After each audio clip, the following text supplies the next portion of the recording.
Are you struggling to fall asleep? And the more you try to sleep, the more awake you feel. You move through the entire day feeling exhausted, yet the moment your head touches the pillow, your mind quietly wakes up. If this video found you, you're not alone. There's nothing wrong with you. Your mind is simply very good at staying awake. For now, you don't need to do anything. Just listen. Allow your thoughts to slow naturally and let rest arrive in its own time.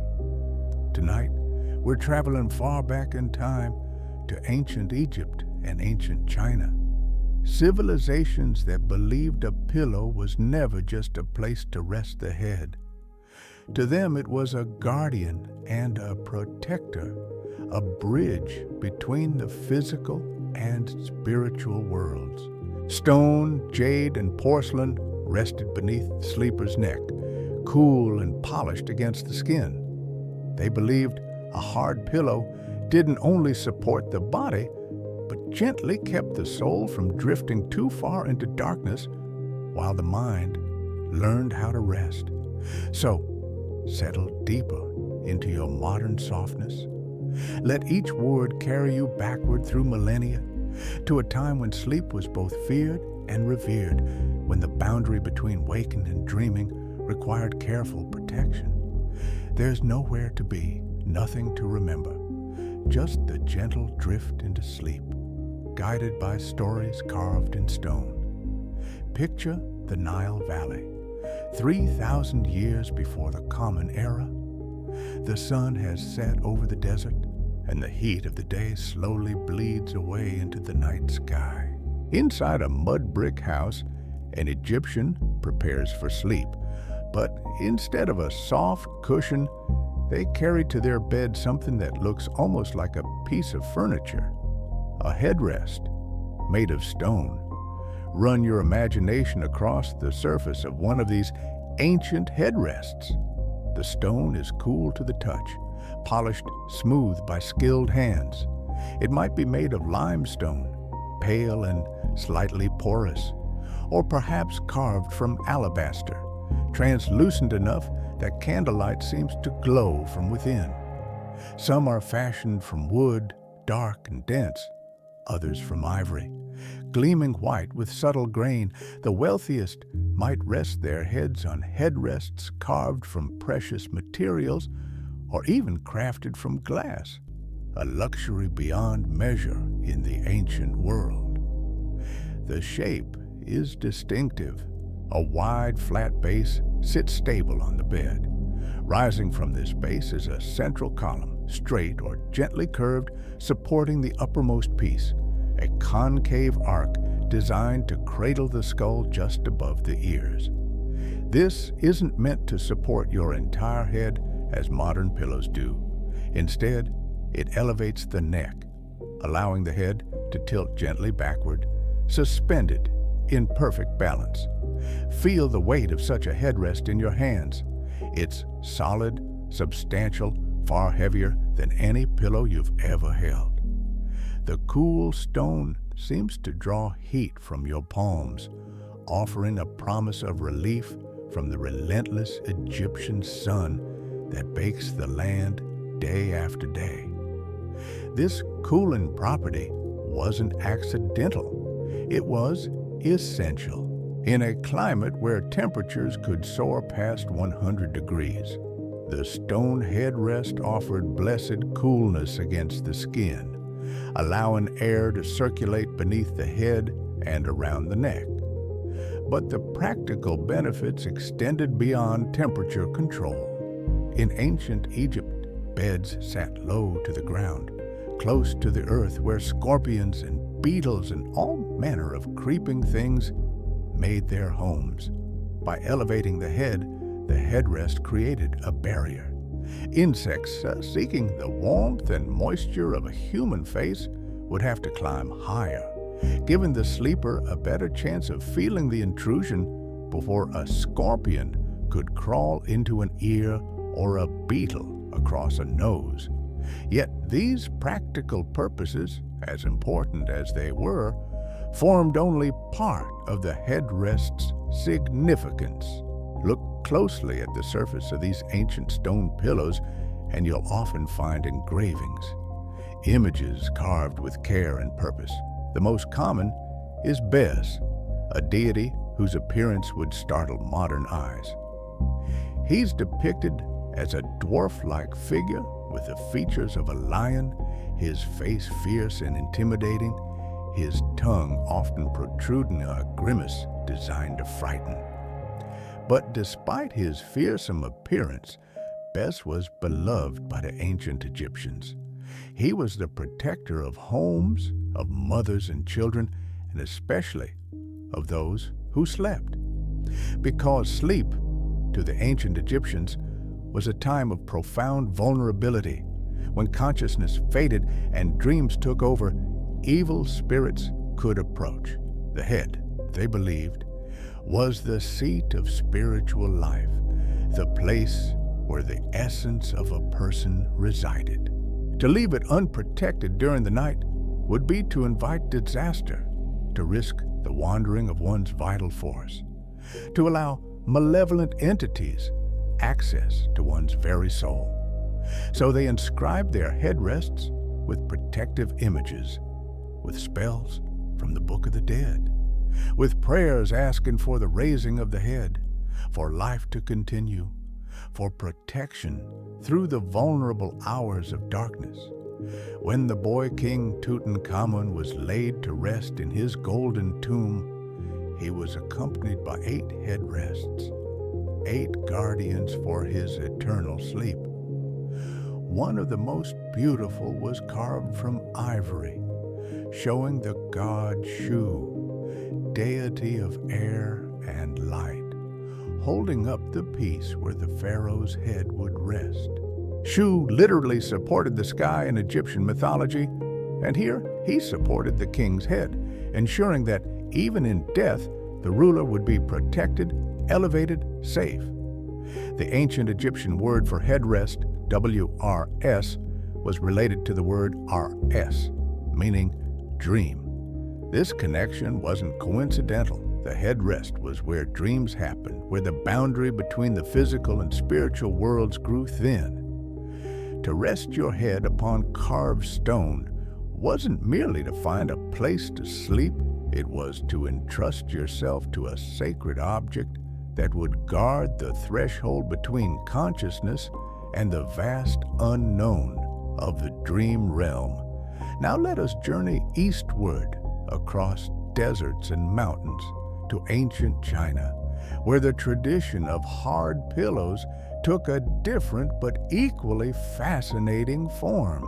In China, the practice of sleeping on hard surfaces traces back to the Middle Paleolithic period, but it was during the Sui dynasty, around 581, that porcelain pillows first appeared. These weren't crude lumps of fired clay, but exquisite works of art, glazed in rich colors, painted with landscapes and poetry shaped into animals and mythical creatures. Picture a porcelain pillow from the Song Dynasty, around the year 1000. It's larger than the Egyptian headrests, perhaps a foot long, shaped like a rectangle with gently curved edges. The surface is covered in celadon glaze, that distinctive blue-green that seems to capture the color of jade itself. Painted across this surface in delicate brushstrokes are peonies, their petals unfurling in shades of pink and white. Or perhaps it's a landscape, mountains shrouded in mist, a solitary pavilion by a lake, a scholar gazing at the moon. Run your fingers across this porcelain surface. It's smooth, almost silky, the glaze fired to a perfect finish, and it's cool, wonderfully, blissfully cool. In China's hot, humid summers, a porcelain pillow offered relief that soft fabric never could. The ceramic conducted heat away from the skin, creating a pool of coolness that lasted through the night. Place your cheek against it and feel that immediate transfer of warmth from your skin to the stone, leaving behind a sensation like diving into a mountain stream on a scorching afternoon. But porcelain was just one option among many. The wealthy might sleep on pillows of jade, that most precious of Chinese stones. Jade was more than merely valuable. It was sacred. The Chinese believed jade contained the essence of heaven and earth, that it possessed properties of immortality and spiritual protection. A jade pillow wasn't just a sleeping aid, it was believed to preserve the body and calm the mind, to prevent nightmares and slow the aging process. Emperors and nobles would rest their heads on carefully carved jade, often in shades of pale green or white, polished until they gleamed like captured moonlight. Feel the weight of a jade pillow in your imagination. It's heavier than porcelain, denser, with a particular heft that speaks of substance and permanence. The surface is cool, but somehow alive, seeming to pulse with subtle energy.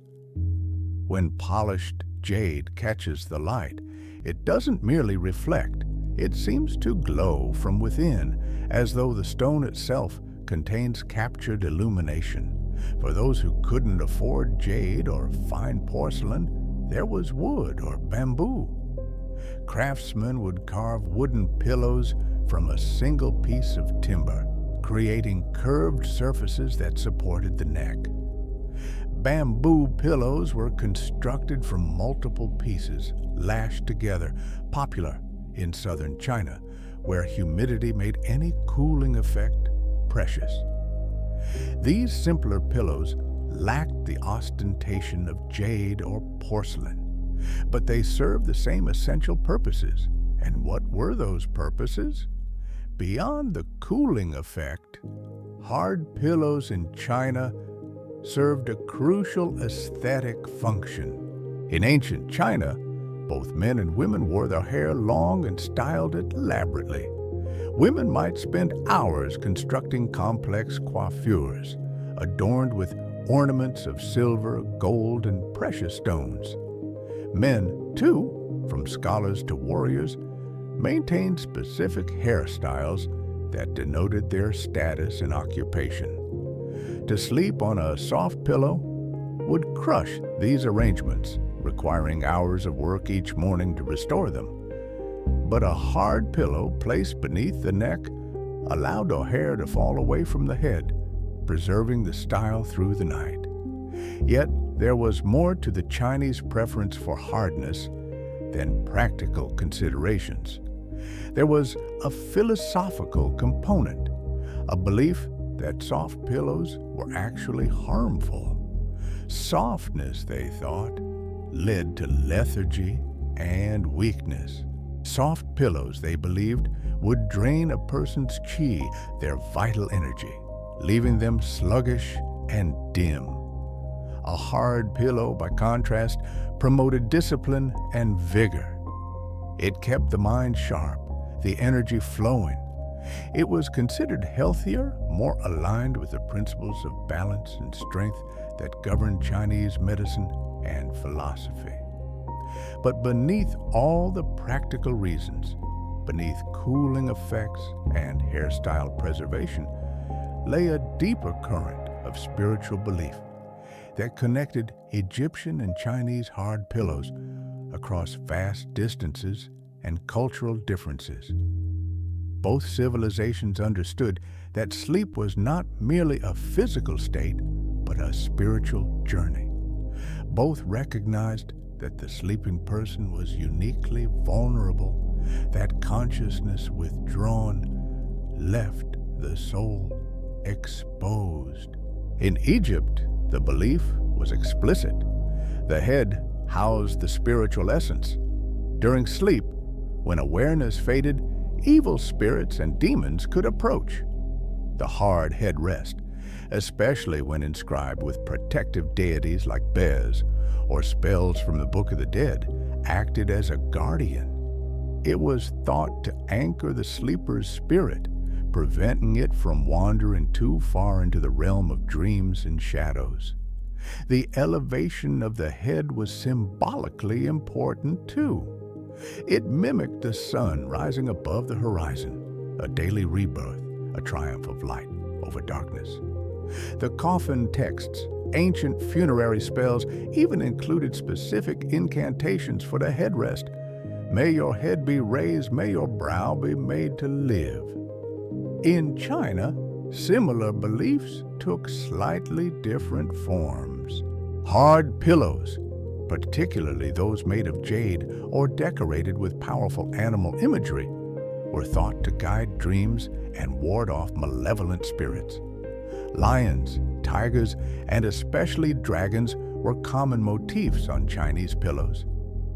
These fierce creatures were believed to possess spiritual energy strong enough to keep evil at bay. A pillow shaped like a recumbent tiger or decorated with coiling dragons wasn't just beautiful, it was armor against the unseen threats of the night.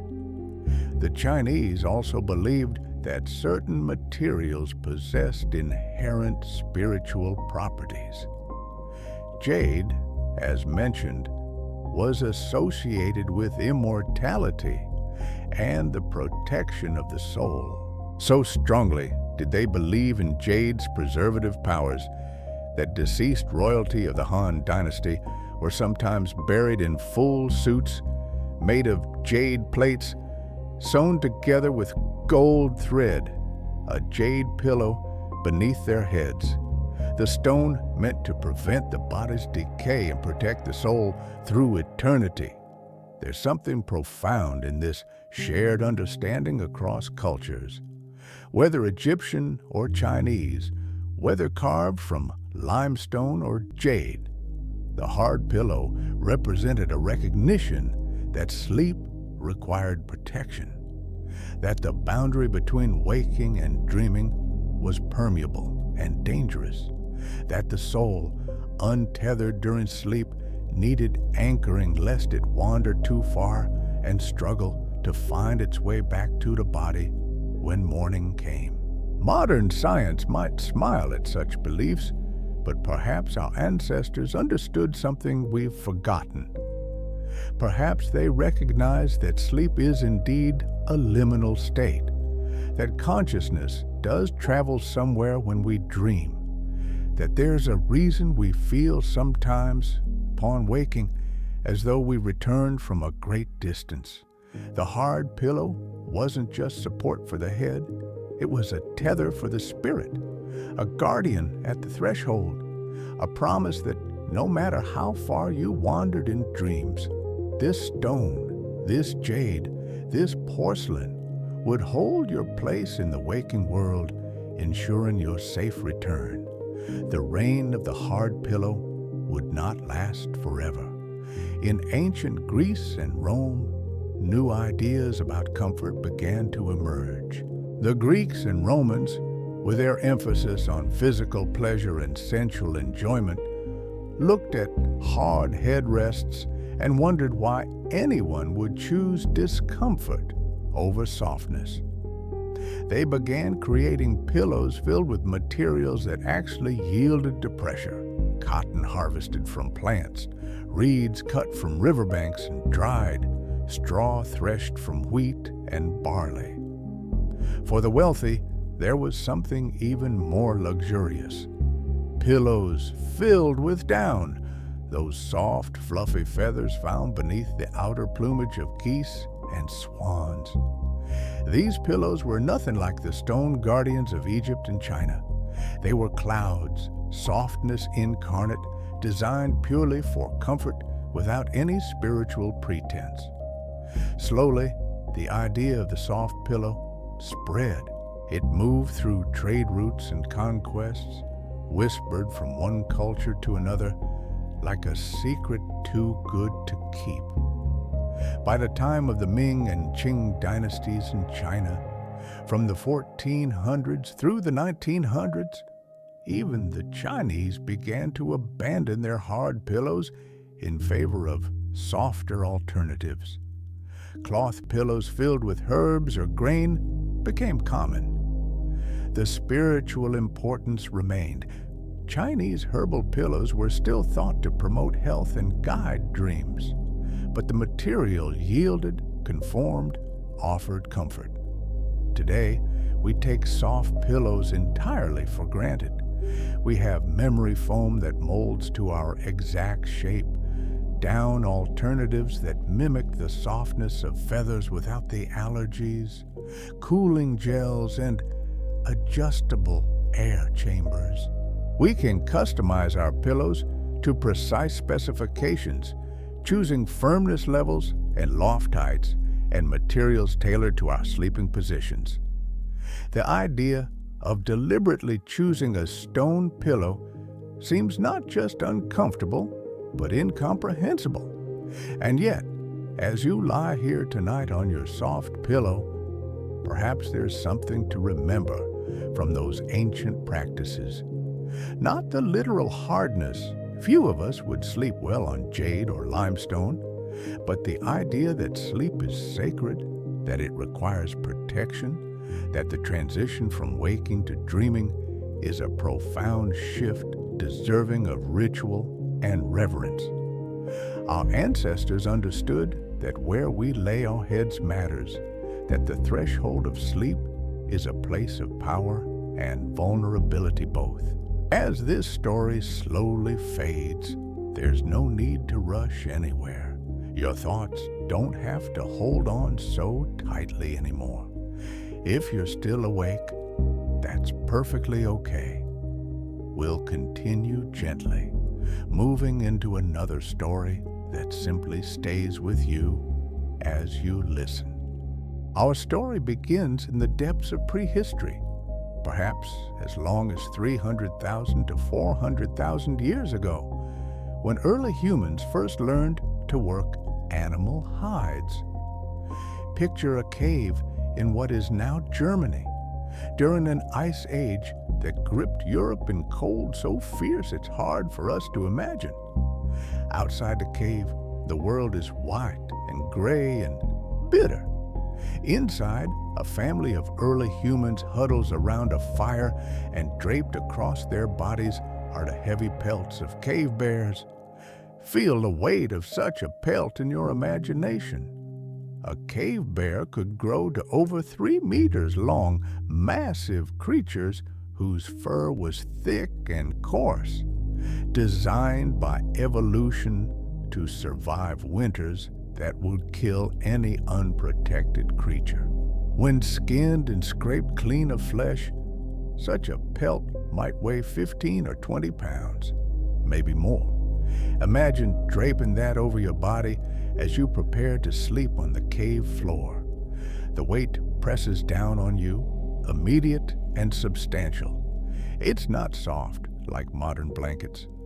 The fur is rough, still carrying the smell of the animal it once protected, a wild musky scent mixed with smoke from the fire and the earth of the cave. But that weight, that pressure, brings something essential: warmth. Between your body and the heavy fur, heat builds, trapped and held by the dense coat that once kept the bear alive through frozen winters. And there's something else too, something our ancestors might not have had words for, but certainly felt.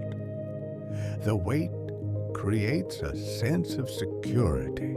Under the heavy pelt, you're harder to see in the dim firelight. Predators passing the cave entrance might not notice you beneath that mound of fur. You're concealed, protected, safe. These weren't blankets, as we understand them, not woven or stitched, but simply animal skins used to cover the body. Mammoth fur, thick and woolly, bear pelts, heavy and warm, deer hides, more flexible and lighter, but still substantial enough to provide both insulation and that comforting weight. Archaeological evidence from Morocco suggests humans were making and wearing clothing from animal skins as early as 100,000 years ago. and probably using them as coverings for sleep as well. Run your imagination across the texture of these ancient furs. If it's a mammoth hide, you'd feel long, coarse outer hairs, some as much as a foot long, designed to shed water and snow. Beneath that outer layer would be a dense undercoat, soft and insulating, the real source of warmth. The hide itself would be thick, treated with stone tools to scrape away fat and flesh, then perhaps pounded with stones to make it more pliable. Some early humans might have chewed the hides to soften them, their teeth marks preserved in leather that survived thousands of years in frozen ground. The weight of these furs was not incidental. It was essential to survival. In an Ice Age winter, a lightweight covering might blow off in wind, might fail to trap enough heat, might leave you exposed to cold that could kill in hours. But a heavy fur, 20 pounds of bear pelt or mammoth hide, stayed put. It created a microclimate beneath it, a pocket of warmth generated by your own body and held in place by that substantial mass pressing down on you. The weight was safety, the weight was survival. And somewhere deep in our evolutionary past, our nervous systems learned to associate that pressure with security, with the comfort of being protected from the cold and the dark. But humans are inventors, always seeking better ways, more efficient methods. Around 6,000 years before the Common Era, in ancient Mesopotamia, someone created something revolutionary, the loom. This wasn't just a tool for making clothing. It was a technology that would transform how humans covered themselves, how they protected their bodies from the elements, how they created warmth and comfort. Picture a workshop in ancient Sumer around 4,000 years ago. The air is warm, dry, carrying the scent of wool and the particular smell of lanolin, that waxy substance sheep produce to protect their fleece from water. In the center of the room stands a loom, a simple but ingenious device made of wooden beams. Stretched between these beams are the warp threads, hundreds of them running parallel taut as bowstrings. And working at this loom is a weaver, fingers moving with practiced precision. Listen to the sound. This is important. Close your eyes and hear it. The rhythmic clack, clack, clack of the loom in operation. The weaver lifts one set of warp threads with a heddle rod, creating a space called the shed. Through this opening, she throws the shuttle, a boat-shaped piece of wood carrying the weft thread, the horizontal yarn that will weave over and under the vertical warps. Thunk! The shuttle reaches the other side. Now she picks up the beater, a comb-like tool, and presses it down firmly, compacting the weft thread against the threads that came before it. Thud! The sound is satisfying, solid, the sound of creation, of something being made thread by thread, row by row. Clack, thunk, thud, clack, thunk, thud. The rhythm is hypnotic, meditative. In large weaving workshops, where multiple looms operated simultaneously, the sound would blend into a kind of music, a percussion symphony of wood on wood, thread on thread, hands creating the fabric that would cover bodies and warm beds.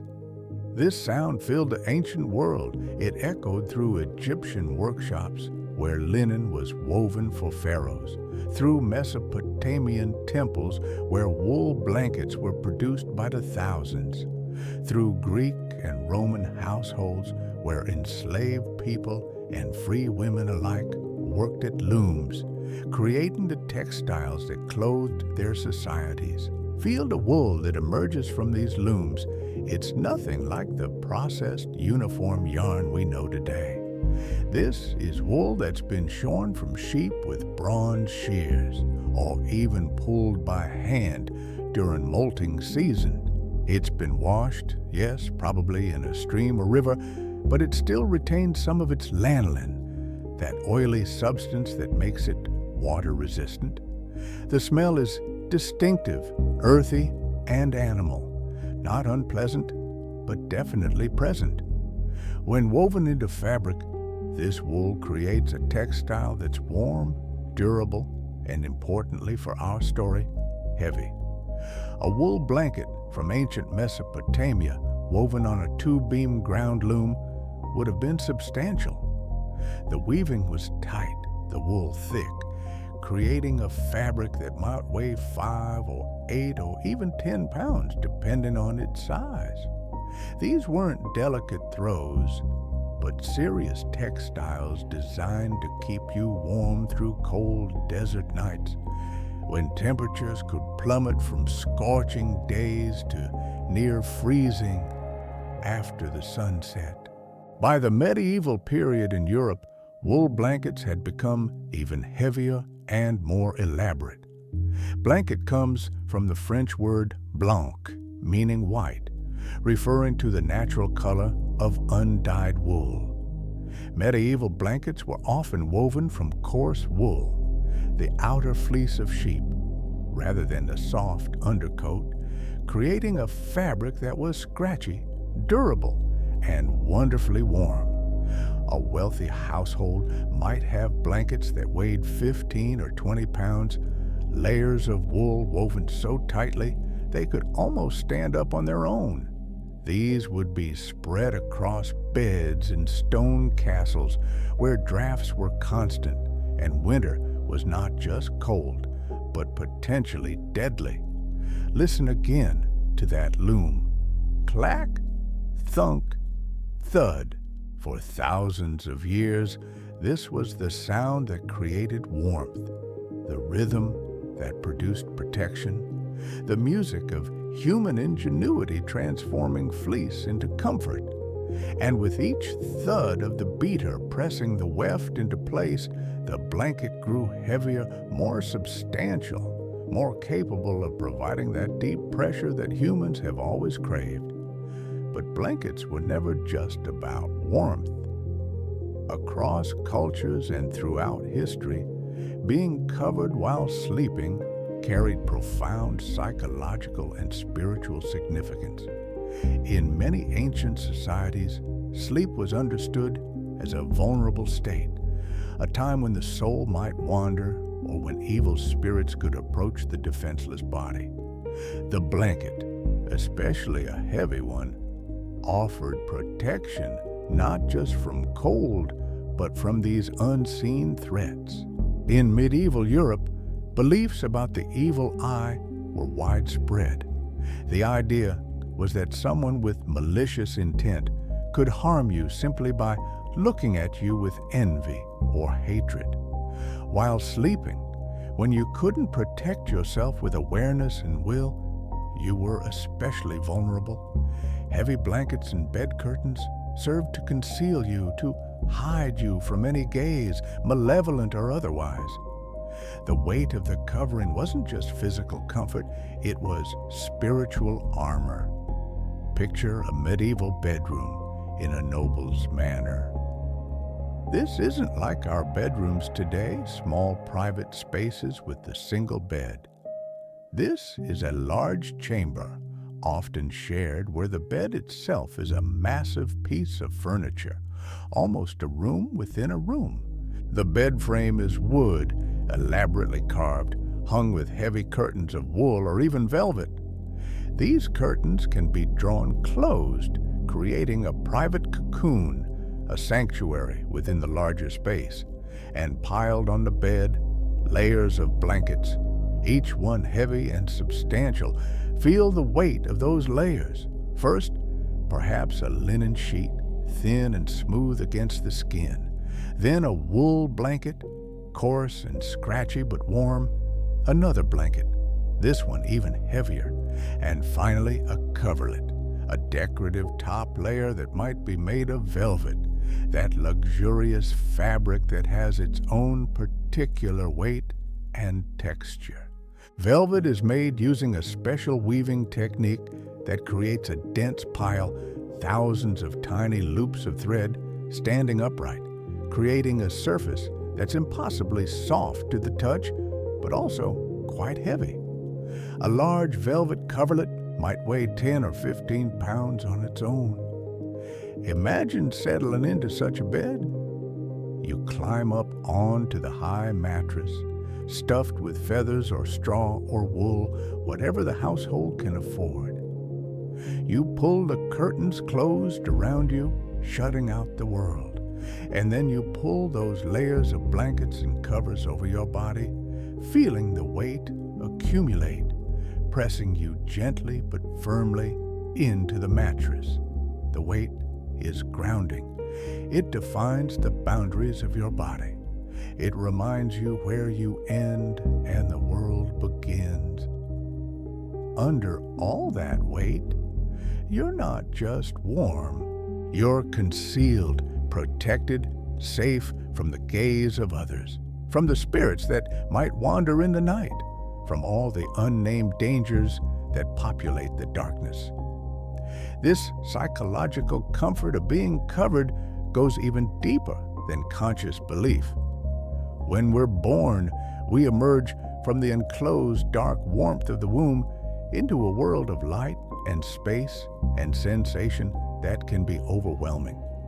Swaddling, the practice of wrapping infants tightly in cloth, helps recreate that contained feeling, that sense of boundaries and pressure that the baby knew before birth. The infant calms, settles, can sleep. This preference for containment and pressure doesn't end with infancy. It continues throughout life, though we might not be consciously aware of it. Being covered, being concealed under weight, satisfies something primal in us. It's the feeling of being held without needing another person to do the holding. It's the security of having our boundaries defined by gentle, continuous pressure. It's the comfort of being hidden, of not having to be visible and alert and defensive, of being able to let go into vulnerability because we're protected by these layers of fabric and weight.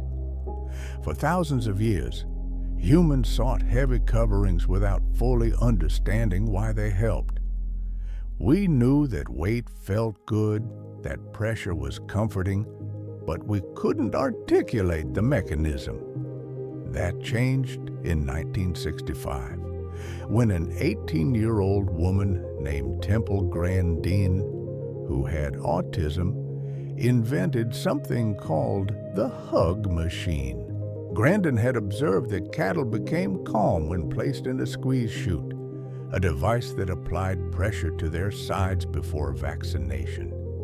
She realized she experienced the same calming effect from deep pressure.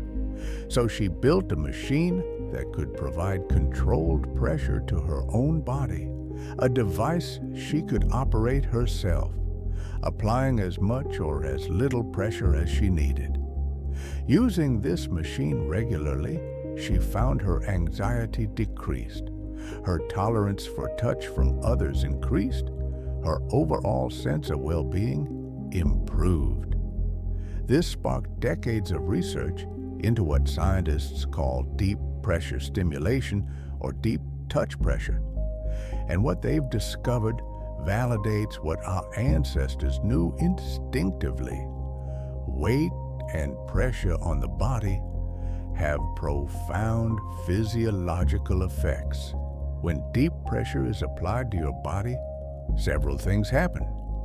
First, it stimulates pressure receptors in your skin, sending signals to your brain that trigger the release of serotonin, a neurotransmitter associated with feelings of well-being and calm. Some of this serotonin is then converted into melatonin, the hormone that regulates sleep. Simultaneously, Deep pressure reduces levels of cortisol, the stress hormone that keeps you alert and anxious. But perhaps most importantly, deep pressure shifts your nervous system from sympathetic to parasympathetic activation. Your sympathetic nervous system is responsible for fight or flight responses, keeping you alert to danger, ready to react. Your parasympathetic nervous system governs rest and digest functions, the state where healing and recovery happen. Deep pressure gently pushes your body out of fight or flight and into rest and digest. Your heart rate slows, your breathing deepens, your muscles release their tension, you feel safe. In 1997, a man named Keith Zivelich created the first modern weighted blanket, initially called a beanie blanket. He'd noticed that when his daughter placed a Beanie Baby toy on his shoulder, he felt an unexpected sense of relaxation from its small weight. This observation led him to create blankets filled with small weighted objects, distributed evenly across the fabric. These weighted blankets, refined over the years, typically weigh about 10% of the user's body weight and provide that same deep pressure stimulation that Grandin's Hug machine offered, but in a more accessible, more comfortable form. So when you pull your blanket over yourself tonight, whether it's weighted or not, you're participating in a practice that connects you to your Ice Age ancestors sleeping under bear pelts, to ancient Sumerians wrapped in heavy wool, to medieval nobles cocooned in layers of velvet. The weight that presses against you is activating ancient pathways in your nervous system, triggering the release of calming chemicals, shifting your body into a state designed for rest and healing. The science simply confirms what we've always known. There's safety in being covered, comfort in weight, peace in the embrace of something heavy and warm wrapping us in its protective hold. Time may feel a little softer now. Perhaps your breathing has slowed, or perhaps you're just listening without effort. However it feels, let it be enough. A new story begins here, carrying the same calm and inviting you to drift a little deeper. Picture a bedroom in medieval England, sometime in the 14th century. It's January, and outside the window, frost has painted intricate patterns on the small panes of glass. The sun set hours ago, and with it went any warmth the day might have offered. This room is not heated. There is a fireplace downstairs in the main hall, where the family gathered earlier in the evening, where a coal or wood fire blazed and crackled, pushing back the winter cold. But up here, in the sleeping chamber, there is no hearth, no flame, no source of heat, except the bodies of those who sleep. Feel the cold of such a room. The stone floor, if you were to step on it barefoot, would send a shock of ice through your body. The walls, thick stone or timber, hold the cold like they hold a structure itself, radiating winter inward. The window, despite its shutters and its oiled cloth or precious glass, allows drafts to seep through gaps and cracks. Your breath mists in the air before you, visible proof of the temperature. Our medieval sleeper, preparing for bed, understands something about cold that would be articulated centuries later, but that every generation has felt in their bones. The head releases heat. They didn't know the exact science, but they knew the experience. When your head is uncovered in cold air, you feel colder. The heat seems to pour from your scalp, from your neck, dissipating into the frigid bedroom like smoke up a chimney. In the 1950s, the United States Army Field Manual would claim that 40 to 45% of body heat escapes through the head. This figure, though later proven to be based on flawed experiments where subjects wore full Arctic gear except for hats, became accepted wisdom. Modern science has revised this understanding. Studies from 2006 and 2008 determined that the head accounts for about 7 to 10% of heat loss, which is proportional to the head's 7 to 10% of total body surface area. Not the dramatic chimney of heat the old wisdom claimed, but still significant. But here's what our medieval ancestors knew that the numbers can't quite capture. The head feels like it loses more heat than other parts of the body. Your face, your scalp, your ears are rich with blood vessels close to the surface, and they're sensitive to temperature change in ways that, say, your thigh is not. When cold air touches your head, you feel it immediately, intensely. The sensation of heat leaving your body through your crown is visceral and immediate, and so they covered their heads, not just for warmth, though that was reason enough, but because they believed, quite reasonably, that cold air itself was harmful, unwholesome, a threat to health and well-being. Medieval medical theory held that imbalances in the body's humors could lead to illness, and cold, damp air disrupting the warmth of the body during sleep seemed a clear path to sickness. The nightcap was protection, a shield, a keeper of heat in a world where warmth was precious and cold could kill. Picture that cold bedroom again. On the bed, piled high, are quilts and blankets, heavy layers of wool and linen.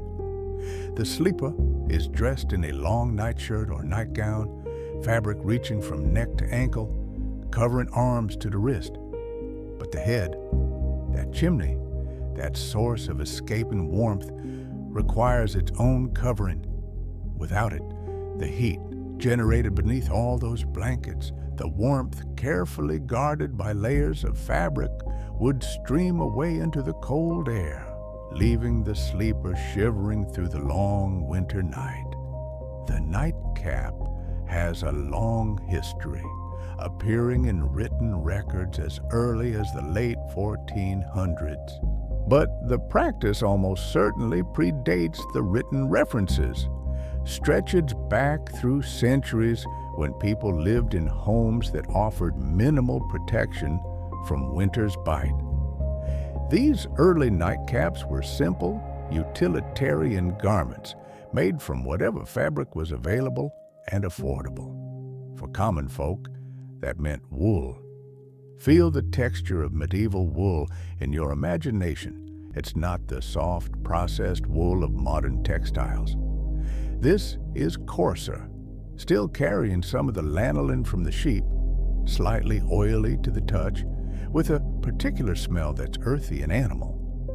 But wool has a miraculous property. It retains warmth even when damp. It traps air between its fibers, creating insulation that keeps the body's heat close. A wool nightcap might be scratchy against the scalp, might make you want to scratch your forehead where it touches, but it keeps you warm. And in a medieval winter, warmth is everything. For the slightly wealthier, there was linen. This fabric made from flax is cooler and smoother than wool. Linen nightcaps were more common in spring and summer, or in southern regions where the nights didn't freeze. Run your imagination across linen. It's crisp, with a slight roughness from the weave, but nothing like wool's scratchiness. It breathes. It lets air move through it, while still providing a layer between skin and the cold air of the bedroom. The very wealthy, the nobility, had nightcaps of silk. Silk is smooth as water, impossibly soft, with a coolness when you first touch it that warms quickly to body temperature. A silk nightcap is a luxury beyond measure, imported along dangerous trade routes from distant lands, worth more than most people earned in months of labor. But silk has properties that made it desirable beyond its softness. People believed correctly that silk was good for hair, that sleeping in a silk cap prevented tangles and added luster. An excerpt from the Los Angeles Herald in 1903 advised women to wear silk caps at night, noting that silk's natural attributes created a glossy, polished look to the hair. Men's nightcaps in their traditional form were wonderfully peculiar things. Picture a cone of fabric pointed at the top like an elf's hat or a wizard's cap, often with a small pom-pom or tassel at the very tip. The cone could be quite long, sometimes extending a foot or more past the top of the head. This long end served a purpose. It could be wrapped around the neck like a scarf, providing extra warmth, or it could hang down the back, keeping the back of the neck protected from drafts. These pointed caps were often made of wool or thick cotton, and they came in various colors, though white and off-white were most common. Women's nightcaps took different forms. Some were long pieces of cloth, rectangular, that would be wrapped around the head in a style reminiscent of a headscarf, then tied at the back or under the chin. Others were triangular, folded and tied beneath the chin with ribbons or strings. By the Victorian era, women's nightcaps had evolved into elaborate affairs, little bonnets of lace and ribbon gathered at the back with elastic or drawstring, creating a ruffle that framed the face. These Victorian caps were not purely functional. They were decorative, pretty things that a woman might not mind being seen in should someone enter her bedroom. The 1800s saw another interesting development in men's nightcap usage. It became fashionable for men to shave their heads and wear powdered wigs during the day. This fashion meant that at night, when the heavy, uncomfortable wigs came off, men's heads were bare and cold. Nightcaps became essential, not just for warmth, but for modesty. A man seen bald-headed, even in his own home, might be thought physically or mentally unwell. The nightcap allowed a man to remove his wig in comfort without appearing improper. By the early 1900s, nightcaps were beginning to fade from widespread use as central heating became more common, but they persisted in certain contexts. Edwardian women in the early 1910s brought nightcaps back specifically to preserve their elaborate pompadour hairstyles, which required curled hair and took hours to arrange. A nightcap kept the curls from tangling during sleep, allowing the hairstyle to last several days. These Edwardian nightcaps were often made of silk and were described in period newspapers as beautiful affairs of laces and silks, quite different from the coarse, purely functional caps of earlier centuries. But nightcaps were more than just physical protection from cold or preservation of hairstyles. They served a crucial psychological function that modern sleep science has only recently begun to fully appreciate. The nightcap was a signal, a marker, a ritual action that told the mind, the day is ending, sleep is approaching. It's time to begin the transition from waking consciousness to rest. Think about how it would feel to don a nightcap as part of your evening routine. Perhaps you're in that cold medieval bedroom or a Victorian chamber or even an early 20th century farmhouse bedroom. You've changed into your night clothes. You've said your prayers, if that's part of your tradition. You've blown out most of the candles, leaving just one burning on the bedside table to light your final preparations. And now you reach for your nightcap. Feel the fabric between your fingers. If it's cotton, it's soft, worn from many washings, familiar. The cap has been with you for years, perhaps, a companion to countless nights of sleep. You lift it to your head, and the moment it touches your scalp, something shifts. The cap fits snugly, covering your hair completely, framing your face. If it ties under the chin, you bring the ribbons together and make a bow, the motion automatic from years of repetition. The slight pressure of the fabric around your head is comforting, defining, creating a boundary between you and the world. This is enclosure. This is the beginning of tucking yourself away. The nightcap doesn't just keep you warm, it keeps you contained, defined, separated from the waking world. Modern sleep hygiene emphasizes the importance of bedtime routines, of consistent signals that tell the body and mind it's time to sleep. Put on pajamas, dim the lights, perhaps read or meditate. These actions create a transition, a bridge between the alertness of day and the vulnerability of sleep. The nightcap was perhaps the original bedtime routine signal. Putting it on meant you were no longer engaged with the world's business. You were no longer available for work or conversation or activity.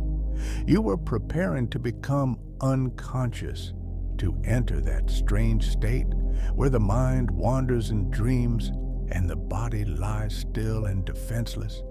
The cap was both practical and symbolic, keeping your head warm while also announcing your withdrawal from waking life.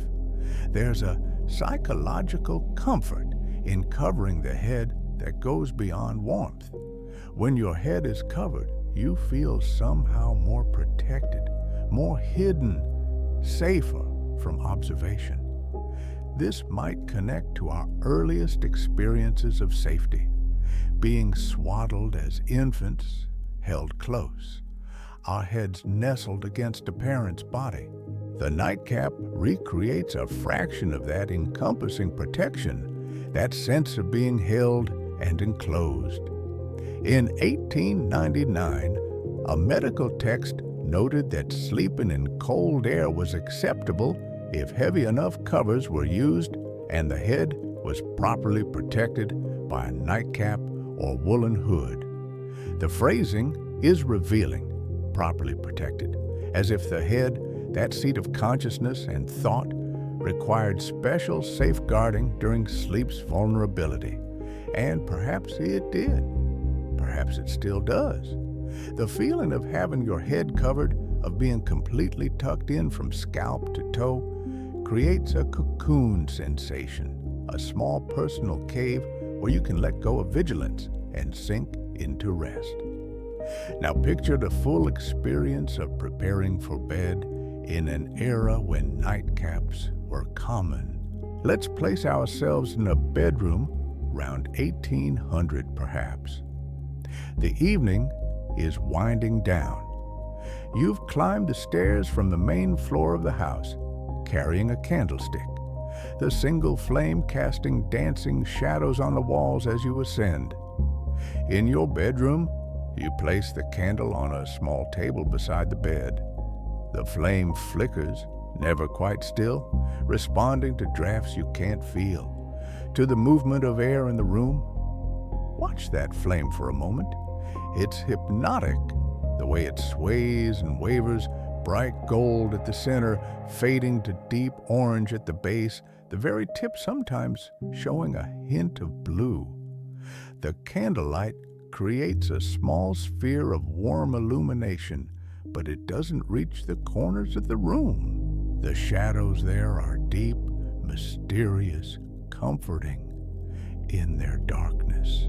You can hear the small sounds of the house settling for the night. Perhaps a creak of floorboards as someone else moves in a nearby room. The distant ticking of a clock downstairs. Outside, maybe the wind moving through trees, or the absolute silence of a still winter night. These sounds, familiar, safe, the auditory landscape of home. You change into your night clothes, the fabric of your nightgown or nightshirt, soft from many washings, smelling faintly of the lavender or herbs kept in the drawer where it's stored. The fabric slides over your skin, cool at first, then warming to your body temperature, and then comes the nightcap. You pick it up from where it rests on the bureau. It's made of soft cotton, worn to extraordinary smoothness by years of use. The texture against your fingertips is like touching a cloud, barely there, just the whisper of fabric. You pull it onto your head, and instantly there's a sensation of rightness, of completion. The cap fits perfectly, having molded over time to the exact shape of your skull. It covers your hair completely, the fabric settling against your scalp with gentle pressure. If your cap ties beneath your chin, you bring the ribbons together now. Feel them slide through your fingers, cool and silky, even if they're made of cotton. You tie a bow, loose enough to be comfortable, but firm enough to keep the cap in place through the night's unconscious movements. The slight pressure of the tie under your jaw is barely noticeable, but it's there, a reminder that you're enclosed, covered, protected. Now you're ready for bed. You climb beneath the covers, feeling their weight settle over your body.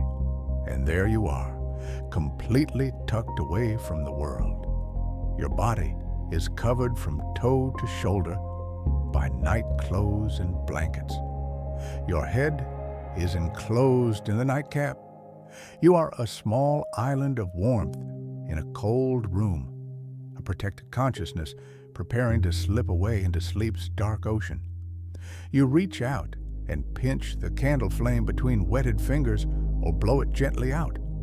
The room plunges into darkness, complete and absolute. No street lights shine through the window, no electronic devices cast their glow. Just darkness and silence, and the warmth you've created held close by fabric and fiber, by the nightcap on your head and the blankets over your body. In this moment, you are utterly tucked away, hidden, safe, removed from the world's gaze and the world's demands. The nightcap is the final piece of this sanctuary, the last layer between you and the cold, dark world. And in this complete enclosure, this total tucking away, your mind can finally let go, can release its grip on consciousness, can sink into the deep, restorative darkness of sleep. There's more space between thoughts now. If sleep has already found you, this sound can remain quietly in the background. If not, there's nothing to fix. This final story isn't here to take you anywhere, only to let everything become a little lighter. Picture the Lake District of Northern England in, perhaps, the year 1300. The landscape is harsh and beautiful in equal measure. Rolling hills covered in rough grass and heather, stone walls marking ancient boundaries, and everywhere, sheep. White dots scattered across green slopes, moving slowly, grazing, their soft bleating carried on the wind, and watching over them, a shepherd. He's been with this flock since before dawn, when he counted them out of their pen and led them to pasture. He spent the day moving among them, watching for signs of illness or injury, keeping them away from dangerous cliffs, protecting them from the wolves that still roamed England's wild places. Now, as the sun sinks toward the western horizon and the sky fades from blue to purple to gray, he prepares for the most important task of his day, the evening count. Feel the weight of this responsibility. These sheep aren't his. They belong to the Lord whose land he works, or perhaps to the monastery that employs him. Dating back to the medieval period, farms in places like Sladeburn were granted fell rights, allowing them access to common grazing land on the hills and vales. But with those rights came strict accountability. Each shepherd had to maintain accurate records. Too many sheep on the common land, and you risked overgrazing, destroying the pasture for everyone. Too few sheep counted, and you might not notice when one had strayed, wandered off, fallen into a ravine, or been taken by predators. So to count mattered. It mattered legally, financially, practically. A shepherd who lost track of his flock could lose his position, his livelihood, his home. The count was performed twice daily without fail, first thing in the morning and last thing at night. Before he could rest, before he could eat his evening meal, before he could even think about sleep, he had to count every single sheep. Picture him now in the fading light. The sheep are gathered in a rough group near their pen, milling about, jostling each other gently. The air is cooling rapidly as it does on these northern hills, and mist is beginning to form in the low places, pooling in valleys like milk poured into a bowl. The shepherd stands with his crook in hand, that ancient tool carved from wood, worn smooth by years of use. Perhaps he carries a small lantern, its flame protected by horn panels, casting a warm orange glow in the gathering dusk. And he begins to count, but not in the way you might expect. Not 1, 2, 3, in the modern English numbers. Instead, his voice speaks words that are older, stranger, more musical. Words that come from a language his Celtic ancestors spoke centuries before. Words preserved in this remote corner of England while they faded everywhere else. Yan, Tan, Tethera, Mathera, Pimp. The shepherd counts, his voice steady and quick, following a light rhythm that's almost like singing. His free hand dances over the sheep in his field of view, pointing briefly at each one as it passes.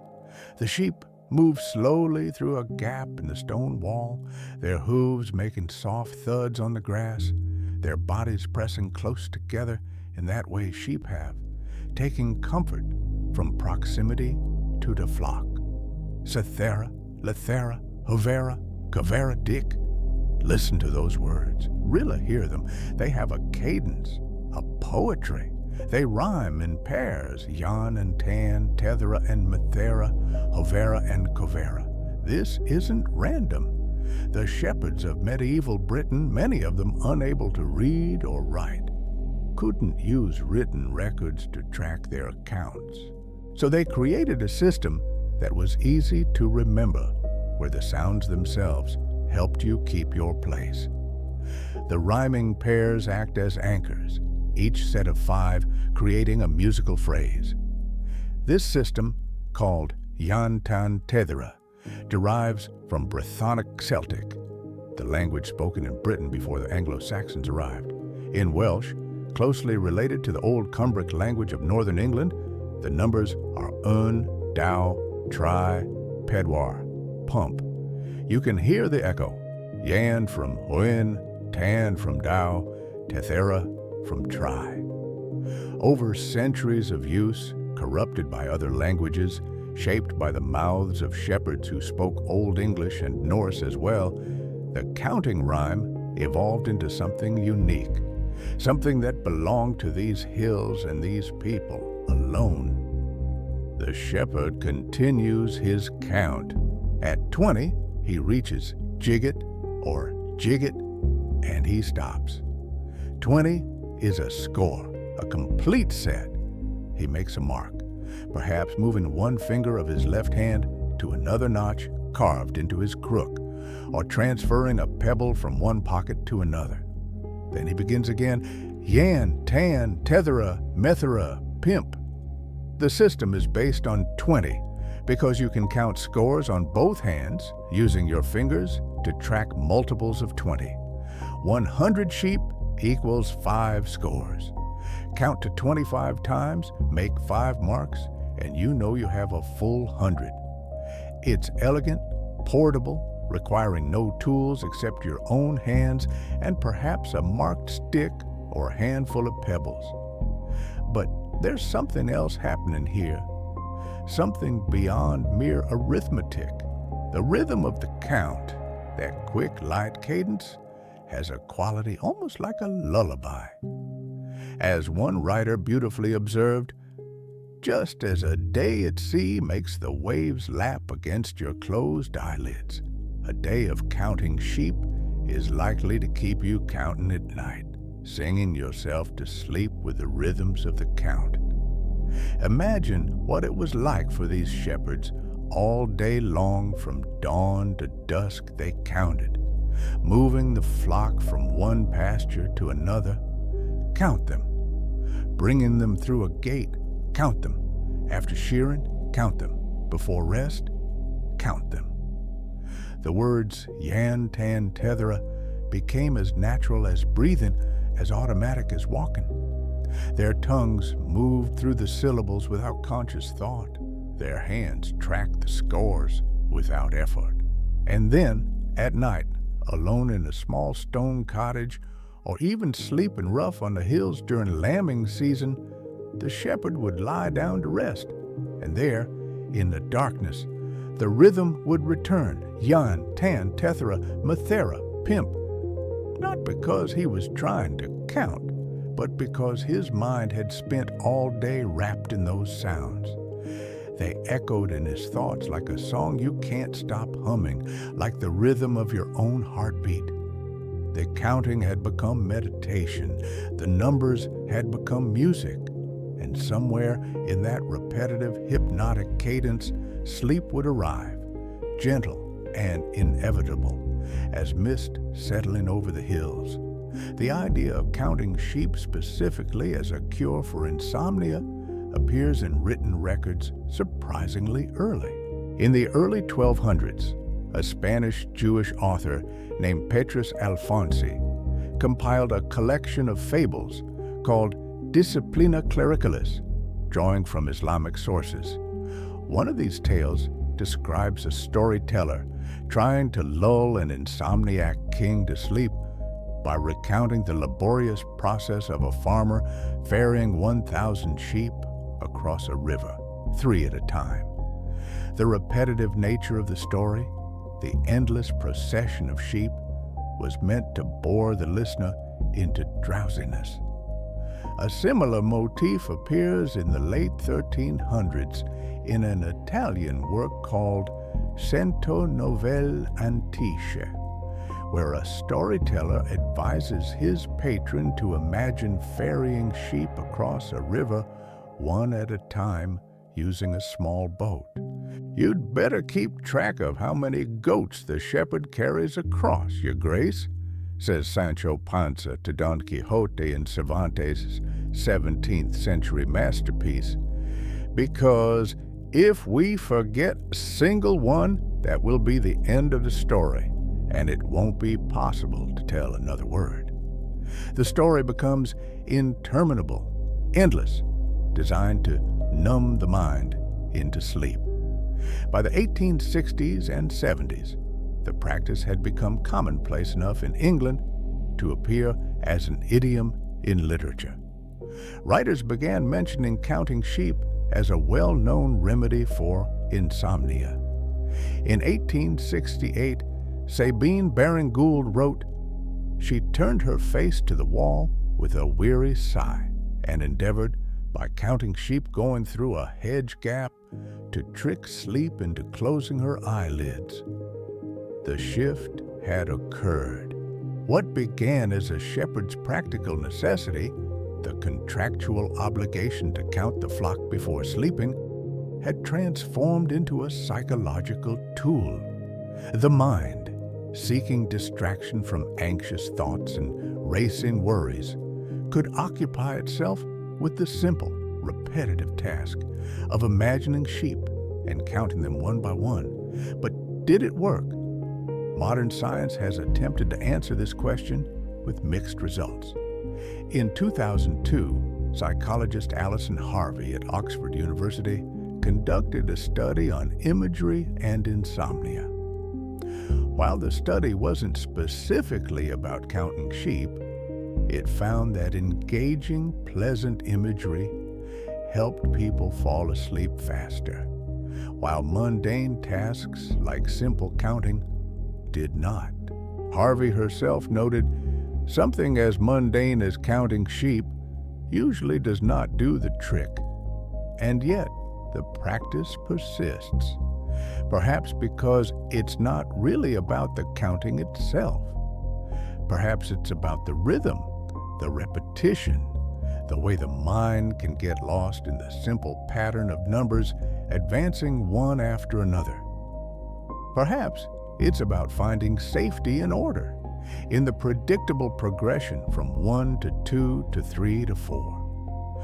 For a mind churning with worries about tomorrow's tasks or yesterday's regrets, there's a strange comfort in the absolute simplicity of counting. Numbers don't require decisions. They don't demand analysis. They just follow, one after another, endless as sheep passing through a gate at twilight. And perhaps most powerfully, counting sheep connects us to something ancient and universal, to those medieval shepherds singing Yan Tan Tethra under darkening skies, to the fundamental human need for ritual, for routine, for the familiar actions that signal to our bodies and minds that it's time to let go, to trust in sleep's arrival.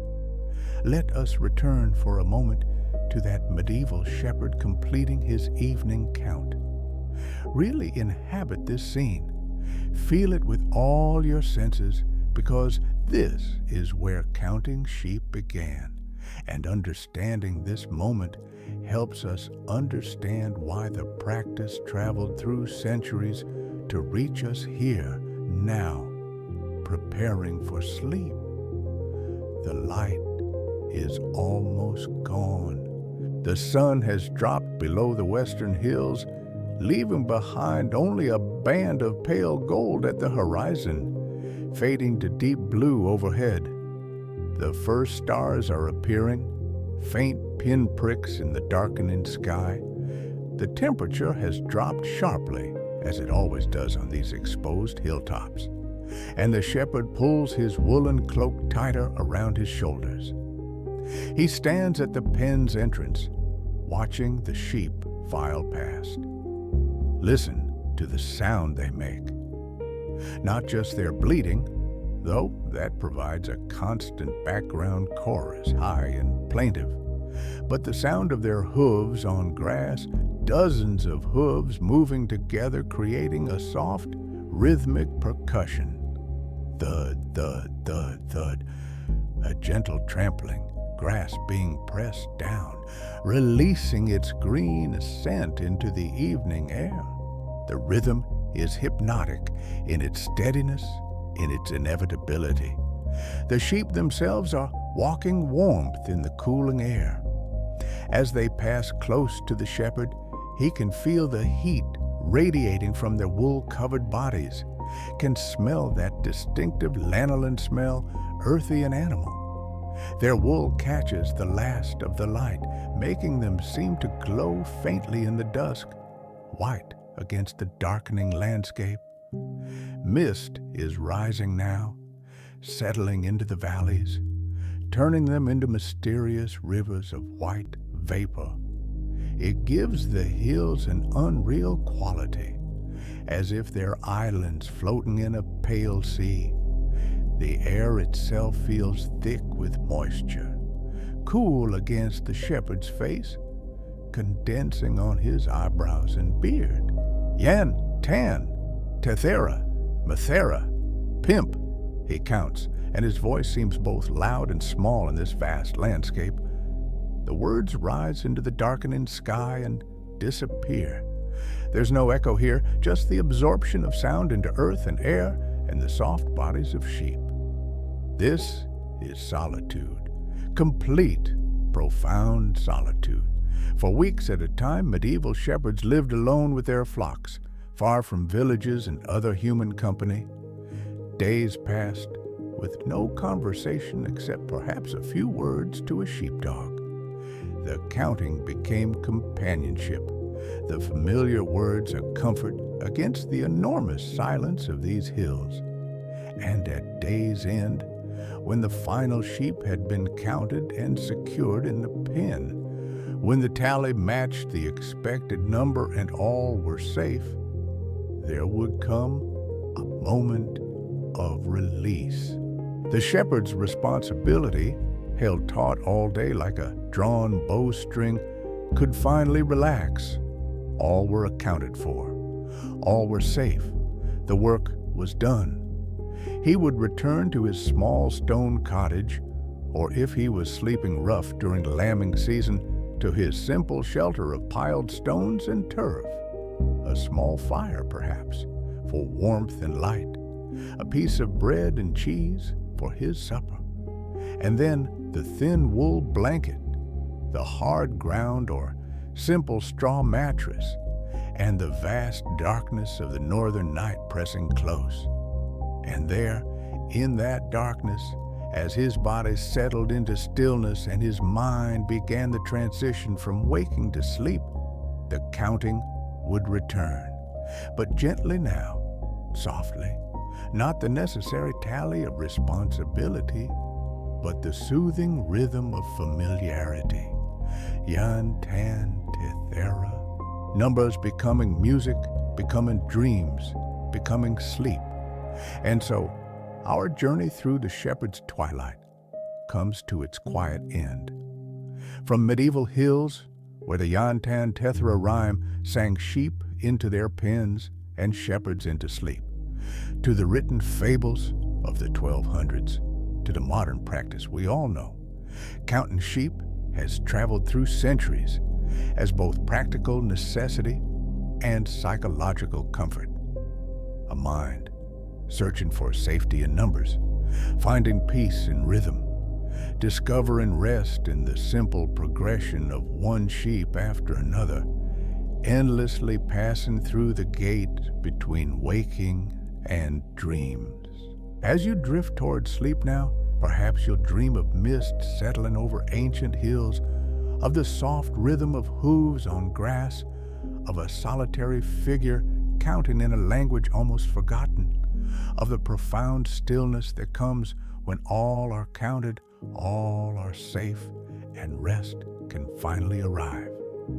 If you enjoyed tonight's stories, I'd love it if you could give this video a like and subscribe to Pillow Trace for more calming tales to ease you into sleep. Until next time, rest well and dream deep.